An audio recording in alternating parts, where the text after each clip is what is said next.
Well, health is big business in Australia. Total hospital spending now tops $50 billion, with the floats of Healthscope and Medibank Private focusing investor attention on the sector. Private hospitals are now taking a bigger slice of the action, and some aggressive new players are cashing in on a lucrative growth area.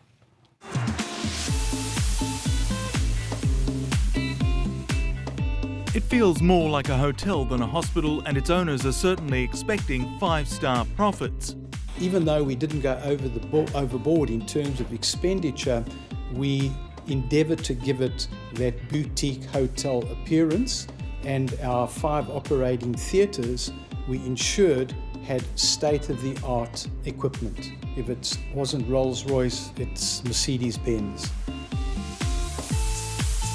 East Sydney Private Hospital spent $17 million refurbishing what was a car dealership.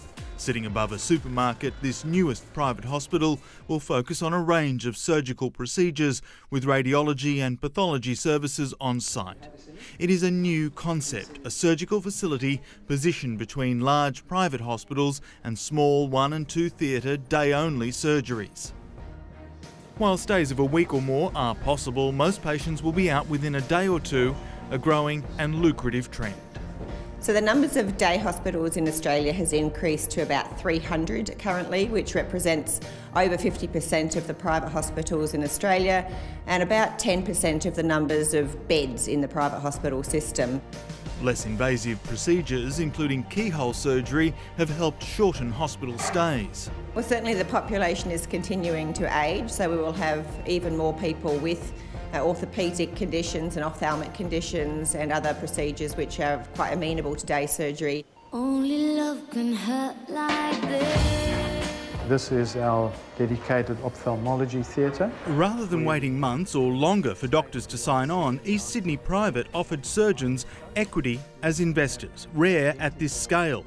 Open just a couple of months, the facility is already running at 85% capacity with almost 60 specialist surgeons. My objective was to get a core of surgeons as shareholders so they could ensure the viability of the facility virtually from day one.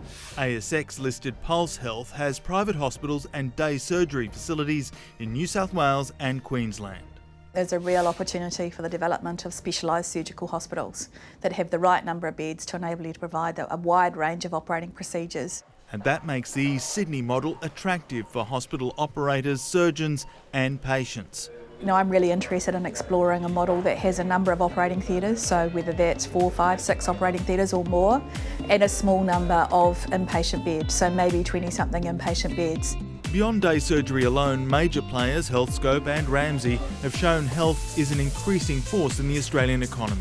The health sector as a share of the economy has increased from about 4.5% of GDP to 10% of GDP now, and we would be expecting it to continue to increase to nearly 20% of GDP by mid-century. A trend East Sydney's operators, among others, are banking on. Yeah, it's certainly a growing sector.